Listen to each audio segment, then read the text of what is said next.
search for the real decay. So real decay has many of those photons in the final state. So that is the goal. And so here, if you compare this world to eta decay, there are many places in the world, in Europe, Asia, and here at Jefferson Lab.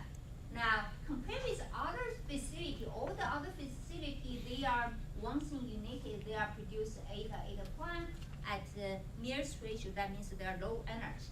Only Jefferson Lab, we are produce eta at high energy. Compare with other facility, awesome. JLab experiment is unique.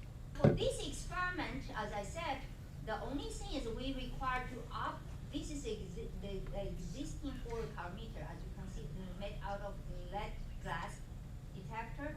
And then that, in order to run Jeff experiment, we have to upgrade to build lead tungsten crystal put into the middle to improve the energy and position resolution and also minimize overlap shower. Okay, so to build this detector, which is already starting like several years since 2016, when Josh joined the project, and his project basically is kind of the prototype of this large project. Hi, I'm Josh. As Dr. Gunn said, I've been working at Jefferson Labs now, off and on, for the past 2016 till now is 8 years, I guess. So start with the program itself. Like Dr. Gunn said, this is a summer program that offers students, usually 2, to go to JLab for the summer. It's a paid experience, so you get an opportunity to work together and do actual physics projects, real world physics. Usually they're directly related to Primex Jeff in Hall D. Currently they've been working on the eCal, which is the calorimeter that Dr. Gunn showed. If you go to JLab for this program, what can you expect? Well, you'll be coming to a very great environment. JLab is an amazing place. The people there are very, very friendly, helpful, and you'll get to work in real world physics, like I said, get hands-on experience at a national laboratory. You'll be also able to get a lot of networking opportunities, something that in our current modern physics world where collaborations and groups working together is a crucial part of what we do. Networking early and networking often is a very important thing to do, and JLab's a great place to do it, and they'll be all experts in their respective fields: engineering, hardware, electronics, physics, theory, all of them. And also you have a fun time. Newport News is a great place to be. My time started back in 2016 with a wonderful guy named Sasha, working on prototype hardware testing. It was very much sort of a base level starting position, right? And make sure that the student doesn't kill himself with the high voltage, try it out, make sure he knows what he's doing, doesn't break it, great, check. And eventually by the end of the summer they had me testing magnetic field effect on photomultiplier tubes. Photomultiplier tubes are designed to work in environments where there's low magnetic fields because magnetic fields often damage them or cause them to lose their signals. In our case, the eCal prototype and the eCal as a whole had shielding in place. That was some of the work I did to make that shielding a reality. And then I came back in the Christmas break of 2016, which was fun, to install the prototype. This was a very preliminary prototype, not CompCal. It was just a test bed prototype using lead glass to prove that putting a detector in this location would work. I then came back in the summer of 2017 to work on hardware prep for CompCal at the time in Hall D, and also worked on continuing magnetic shielding tests. This was using lead tungstate crystals. You'll hear lead tungstate come up a lot in this talk for a very good reason. It's an excellent material for making a calorimeter type detector. And all the detectors I'll be talking about today are technically calorimeter style detectors. So all of you have done calorimetry in either a chemistry lab or here. This is slightly different in that we're doing nuclear physics. So in this case, we're capturing light instead of heat, but we're still trying to capture the energy of the particle that's being produced in order to measure it. What we're working on in Hall C for this particular experiment is looking at this 3D structure, like Dr. Gunn mentioned, of what's going on inside of the nucleus of the atom, what's inside the proton, what's inside the neutron, and trying to get a real view of that 3D structure of the quarks, the gluons, and all of their constituent elements.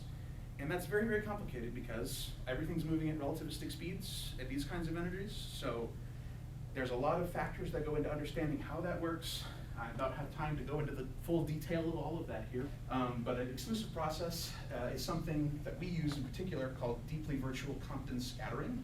Now, breaking it down very simplistically, we have an electron scattering off of a proton, which results in a scattered electron, a scattered proton, and a photon. They are complicated. There's a lot of math, a lot of statistics that goes into that. And again, I won't go into all those details right now, but that's what we're trying to do in a nutshell. My other project that I have been working on for the past 3 years is the electron-ion collider. Some of you have probably heard a little bit about this detector. It's being constructed up at Brookhaven National Laboratories. The electron beam and comes in from this direction, that way. Proton beam goes that way, and they collide at the interaction region, and you get your data. This is an absolutely massive project, and it's set to revolutionize our understanding of QCD and physics. Future physicists, this is big. But this is the exploded view. It doesn't look like this when you finally build it.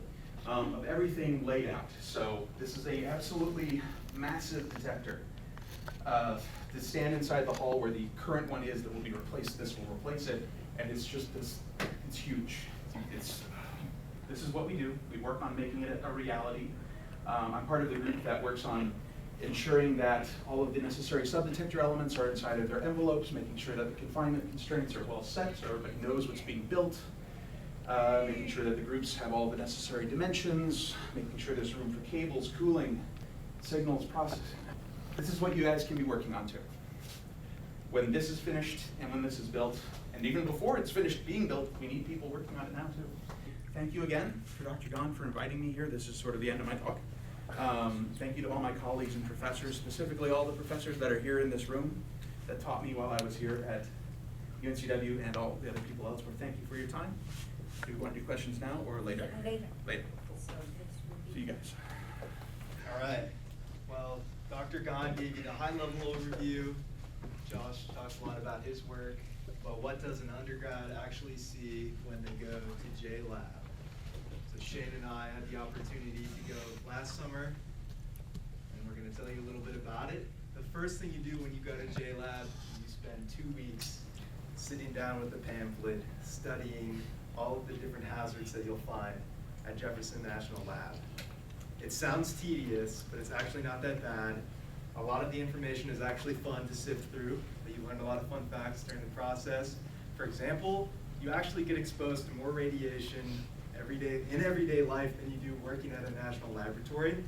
So it's a safe environment to work. It's a safe environment to work, but Jefferson Lab cares a lot about safety, and so they make sure that you'll understand all of the different hazards you might face going into a complex work environment.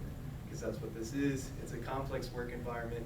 So you're going to be seeing a lot of things that you don't understand every day, and you shouldn't be touching anything that you don't understand. Yeah. So after completing all of our training was when we were able to actually start working.